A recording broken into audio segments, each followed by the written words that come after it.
Bro మీ పేరు? నా పేరు బాలు. ఏం చేస్తారు bro? Degree second year. Degree. చూశారు కదా, గత ప్రభుత్వాన్ని జగన్మోహన్ రెడ్డి గారికి 5 ఏళ్ళు పరిపాలన చూశారు. ఇప్పుడు చంద్రబాబు నాయుడు గారు 30 రోజులు పరిపాలన దాటింది. ఎలా ఉంది ఆ పరిపాలన? ఎలా ఉంది రెండు?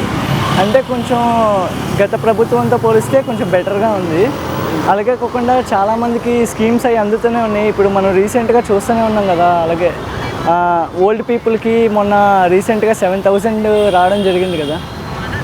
అలాగే కొంచెం బాగుంది. ఇంకా మనకి ఇంకా బాగా డెవలప్ అయ్యే కొద్దీ తెలుస్తూ ఉంటుంది మార్పులు ఏమేమి ఉన్నాయని. ఇంకా తెలియదు కదా, మొన్న రీసెంట్గా ఎక్కిందిగా, ఇంకా రానున్న రోజుల్లో తెలుస్తుంది. మీ సీనియర్స్ మీరు చూసి ఉంటారు కదా, వాళ్ళు చదువు అయిపోయిన తర్వాత జాబ్స్ కానీ చూసుకుంటే గత ప్రభుత్వంలో జాబ్స్ ఏమైనా జాబ్ చేస్తే ఏమైనా ఉన్నారు? గత ప్రభుత్వంలో జాబ్స్ వచ్చేవాళ్ళు? లేదు, అంత ప్లేస్మెంట్స్ లేవు. ఇప్పుడు ప్రస్తుతం చూడాలి. లాస్ట్ ఇయర్ అయితే అంత ఏం లేవు ప్లేస్మెంట్స్. అవి చాలామందికి జాబ్స్ కూడా రాలేదు. మరి ఈ ప్రభుత్వంలో వస్తుందని మీరు అనుకుంటున్నారా? వస్తాయని అనుకుంటున్నాను, అందుకే ఓటేసాం. వస్తాయో లేదు చూడాలి. మరి ఇప్పుడు రీసెంట్గా చూసుకుంటే చంద్రబాబు నాయుడు గారి పరిపాలన స్టార్ట్ వచ్చాక పెట్టుబడులు వస్తుందని చెప్పి మాట్లాడుతున్నారు. మీకు దాని గురించి ఏమైనా ఐడియా ఉందా బ్రో? పెట్టుబడుల గురించి పెద్దగా ఐడియా లేదు, కానీ న్యూస్ ఛానల్స్ చూస్తూ ఉంటాంగా, కొద్దిగా నాలెడ్జ్ ఉంది. కంపెనీస్ కానీ అలా? కంపెనీస్ అంటే ఐటీ కంపెనీస్ మన స్టేట్కి వస్తాయని అనుకుంటున్నాం చంద్రబాబు గారు వల్ల. ఎందుకంటే హైదరాబాద్కి తెచ్చింది ఐటీ కంపెనీస్ ఆయనే కదా. ఇప్పుడు మన స్టేట్కి కూడా వస్తాయని మేము అనుకుంటున్నాం. నమ్ముతున్నారు చంద్రబాబు నాయుడు గారు? నమ్ముతున్నాం. ఎలా ఉంటుంది అనుకుంటున్నారు చంద్రబాబు నాయుడు గారి పరిపాలన ఎలా ఉంటుంది అనుకుంటున్నారు? అంటే హైదరాబాద్ని డెవలప్ చేసింది ఆయనే కదా, ఇప్పుడు మన ఏపీని కూడా అలాగే డెవలప్ చేస్తారని అనుకుంటున్నాం. ఇప్పుడు గత ప్రభుత్వంలో చూసుకుంటే జగన్మోహన్ రెడ్డి గారు పేరు నాన్నగారు మాట్లాడుతూ ఉంటారు.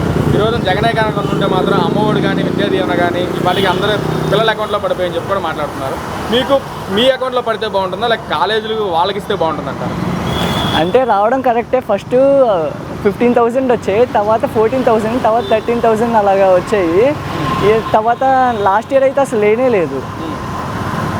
ఇప్పుడు ప్రస్తుతం ఇంకా దిగిపోయారు కదా, ఇంకా తెలీదు ఇప్పుడు మాకు వస్తాయో లేదు తెలీదు. ఇప్పుడు August 15 నుండి లేడీస్కి ఫ్రీ బస్ అంటున్నారు కదా, చూడాలి. అది ఎలా ఉంటుంది బ్రో? లేడీస్కి ఫ్రీ బస్ అనేది మీరు ఎలా అనుకుంటున్నారు? అంటే అన్యాయమే బ్రో బాయ్స్కి. ఎందుకంటే బాయ్స్కి బేసిక్గానే సీట్ ఎవరో టికెట్ కొనుక్కుంటేనే. అలాంటిది ఇప్పుడు లేడీస్కి ఫ్రీ బస్సు, బాయ్స్కి టికెట్ కొనుక్కున్నా కూడా ఏం యూజ్ లేదు. ఎలాగైనా బయట ఆలాడుతూ ఉండాల్సిందే బాయ్స్. అంటే అంటే కొంతమందికి బళ్ళు ఉంటాయి, కొంతమందికి బళ్ళు ఉండవు కదా. వాళ్ళు ఎలాగైనా బస్సులో ఆటోస్లో ట్రావెల్ చేయాల్సింది. ఆటోస్ వాళ్ళు ఎలాగో డబ్బులు ఎక్కువ అడుగుతారు, బస్సులోనే ట్రావెల్ చేయాలి కదా మిడిల్ క్లాస్ పీపుల్. అది బెస్ట్ అంటారు కదా, ఉచిత బస్సు అనేది బెస్ట్ అంటారా? బెస్టే, కానీ చూడాలి. ఎందుకంటే తెలంగాణ స్టేట్స్లో చూస్తున్నాంగా మనం, చాలా ఫ్రీగా వచ్చాయని చెప్పి లేడీస్ అందరూ ఇంకా బస్సుల్లోనే ఉన్నారు. చాలామందికి స్టూడెంట్స్కి వాటికి కాలేజెస్కి లేట్ అయిపోవడం జరిగింది అలాగా. బ్రో మీ పేరు? గణేశన్. మీరేం చేస్తారు? Degree second year.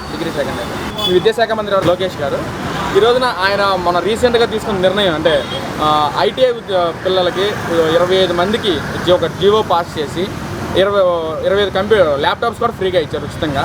అది మీరు ఎలా ఫీల్ అవుతున్నారు? విద్యాశాఖ మంత్రి ఆయన తీసుకున్న నిర్ణయం కానీ ఎలా ఫీల్ అవుతున్నారు? ఇప్పుడు బాగానే ఫీల్ అవుతున్నాం, కానీ ఇంకా కొంతమందికి ఇవ్వాల్సింది వస్తే బాగుండేది. ఇంకా అది మీ సీనియర్స్ చూసారా బ్రో? జాబ్స్ ఏమైనా ఉన్నాయి? గత ప్రభుత్వంలో జాబ్స్ ఏమైనా ఉన్నాయి? అంతా ఉన్నాయి, కానీ ఎక్కువ మందికి లేదు, 100% లేదు. ఒక 30-40% అలా ఉంది. ఎందుకని అంత 30%, 40% ఎలా అనుకో? ఇక్కడ ఐటీ కంపెనీస్ లేవు, కంపెనీస్ ఎక్కువగా లేవు ఐటీ. ఒకవేళ ఉన్నా కానీ జగన్మోహన్ రెడ్డి తేవట్లేదు. ఒకవేళ స్కోప్ ఉన్నా. మరి ఇప్పుడు చంద్రబాబు గారు తీసుకొస్తారు నమ్ముతున్నారా? మరి నమ్ముతున్నారా? మరి విద్యాశాఖ మంత్రి ఐటీ మినిస్టర్ లోకేష్ గారు కూడా తీసుకొస్తారు నమ్ముతున్నారా? నమ్ముతున్నాను.